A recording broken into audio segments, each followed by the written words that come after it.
What's up, guys? It's Monaco here, and in this video I want to talk to you about breakers. This might be a two-part video. I'm not 100% sure just yet. We'll see how much we can cover in this one. I'm going to cover as much as I possibly can. So I'm going to do the two classes that I have that are my best classes. Dragoon could be considered one of these classes. You know, it's kind of like tied for Hunter with Tier 2 in my mind. And obviously Assassin is kind of by itself right now in terms of breakers, as far as breakers are concerned.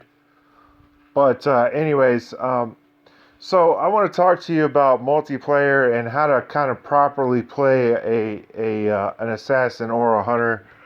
My Hunter build is slightly controversial.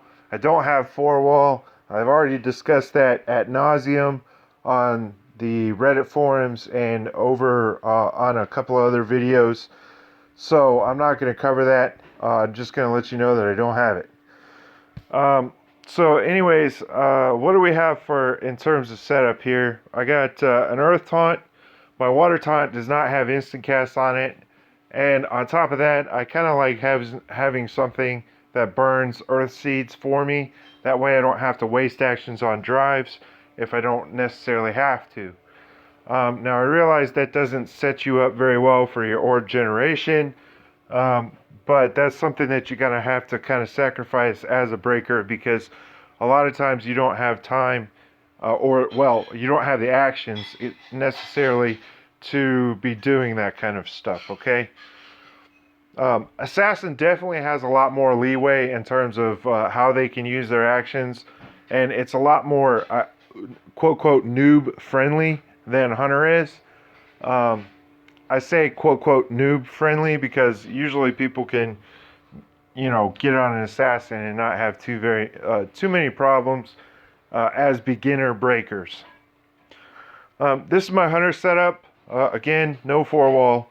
So instead of 4-wall, I have the Wind Taunt, the Water Taunt, the Ice Poo-Poo, and Artemis. And here I've gone with 2 taunts instead of a Fire Poo-Poo, mainly because your hit points are so high as a Hunter, and this deck level is kind of low. It's not a very good demonstration of that, but your hit points are so high as a Hunter, and you know you're able to drive fire, and your survivability is fairly good. Plus you have 2-star defense, which Assassin doesn't. So you know, your durability is better than Assassin, so you don't really need the Fire Poo-Poo. To be totally honest with you, like, Assassin these days really doesn't need the Fire Poo-Poo, but it's kind of nice. It's kind of nice to have just for insurance purposes. So those are the setups, guys. Let me get into some of these videos that I have recorded. And I'm going to show you basically a demonstration for each one. This is the Assassin, I believe, and I admit, I had a very, very good start on this. 4 fire orbs, 4 water orbs. This is probably about as good a start as you can ask for with this deck. There might be one that's slightly better, but that's kind of you know, the start that I had. So what are you going to notice on the first turn here? First turn, I'm trying to drive orbs without having to actually drive orbs. So what do? I do a Fire Poo-Poo in front of my Water Poo-Poo, and by doing that you override your Fire Poo-Poo, and then your Water Poo-Poo sticks. Okay, and you drive 3 orbs for no actions, so it makes a lot of sense. Now you can only do that once every couple of turns, and I get that, but for the very beginning of the fight, it makes a lot of sense, and it frees up some more orb space so that you have a greater chance of getting hard orbs, so that you can have Artemis on time.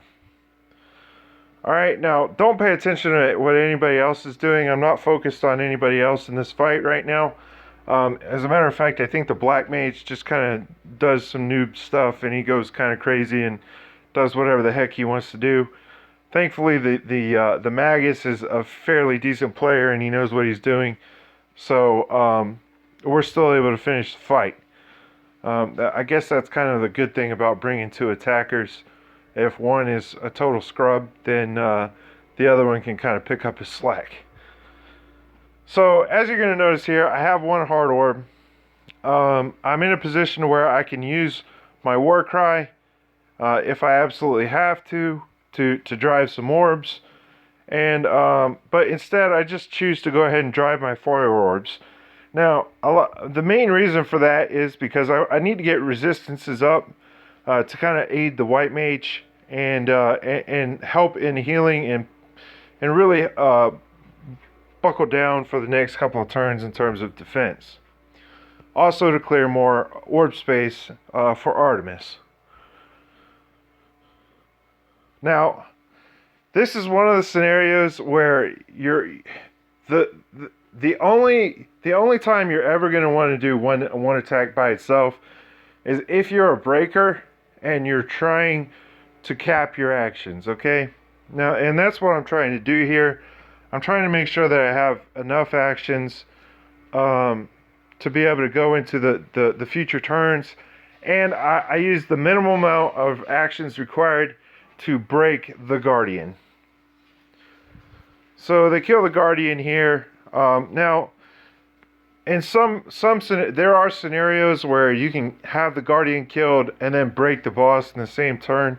Those are very rare. Usually they involve getting Artemis on first turn, and you have to get very lucky to do that. So I don't count on those.